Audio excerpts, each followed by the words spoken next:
Hi, I'm Tyson Franklin, and welcome to this week's video. Today I want to talk about one of the biggest mistakes I've seen in podiatry, and that is employing a podiatrist based on their years of experience.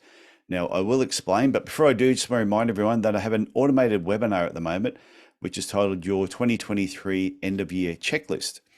And there should be a link underneath this video, regardless of whether you're watching on YouTube or on my website, tysonfranklin.com. And I talk about 14 things that I think you should pay attention to between now and the end of the year that will set up 2024 really, really well. Now, like I said, it's automated, which means you can register and watch it whenever you want up until the 22nd of December. So I definitely recommend that you do it. And those that have watched it so far, thank you for all the positive feedback. It is great. Let's see. Always makes you feel good when you know you've put something together that people appreciate. So today's topic is biggest mistake is employing a podiatrist based on their years of experience. Now, when you think about experience really is an accumulation of wisdom over a period of time.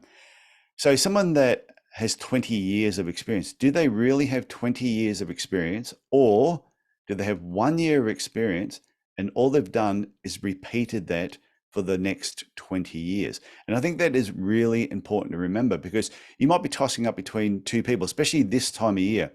This time of year, you may be looking for someone to fill a position in early 2024, and you're tossing up between someone who's got 5, 10, 20 years experience and someone that may only have 2 years experience. Now, the person with 2 years experience may have worked previously somewhere that had all the podiatry toys. They've covered all aspects of podiatry. They've gone to the conferences the last 2 years. They're always on webinars, they're attending events, they're networking with other podiatrists. So their wisdom over 2 years is fantastic. They have grown so much in a 2-year period. Whereas the other person that might have 5, 10 or 20 years experience, they may have worked somewhere where they just did routine podiatry, haven't done anything else. They haven't attended any events. They're never on webinars. They do the minimum amount of CPD just so they can stay registered. And they've repeated that year after year after year. And then they wear a badge that says, hey, I've been a podiatrist for 20 years. I'm very experienced. But are you really that experienced, or do you have 1 year experience? You've just been repeating that for 20 years. So I think it's really important when you're looking at employing somebody, dig deep into their resumes.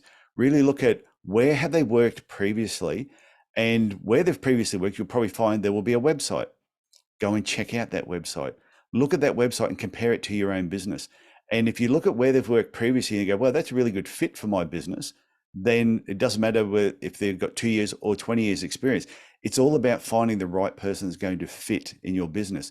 If you look at someone that's been out for 20 years, you look at where they've worked, you look at the websites, and it's subpar, then you've got to realize, do they really have 20 years of experience, accumulated wisdom, or do they have 1 year experience and they've just been repeating that for 20 years? I think it's really important, because it's not that you can't teach an old dog new tricks, but that old dog has got to be prepared to want to learn the new tricks.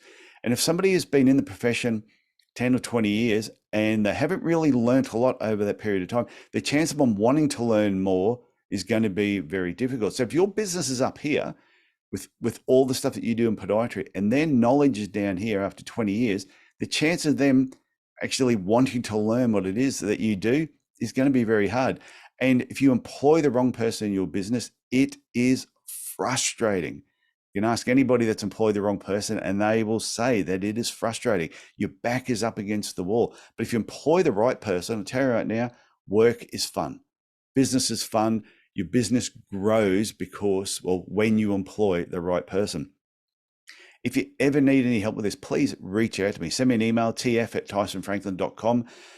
As you probably know, you've watched enough of these videos, I do one-on-one business coaching with people.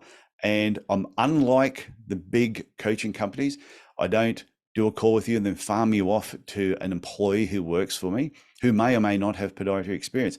I work one-on-one with podiatrists, and if you work with me, you are working with me.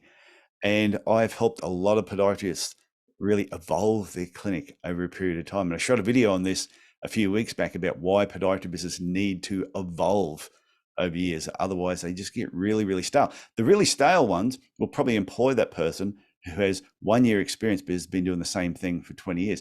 But if you really want to evolve your podiatry clinic, you've got to employ the right person. You want to employ the person that has accumulated wisdom over a number of years, whether it's been 2 years or 5 years. The person that's accumulated wisdom is always going to be a major asset for your business. If you have any questions about this, like I said, reach out to me, tf@tysonfranklin.com. I hope you get something from this video. And just remember, 20 years of experience, or 20 years of working in podiatry doesn't really match 20 years of accumulated wisdom. Okay, I will talk to you again next week. Bye.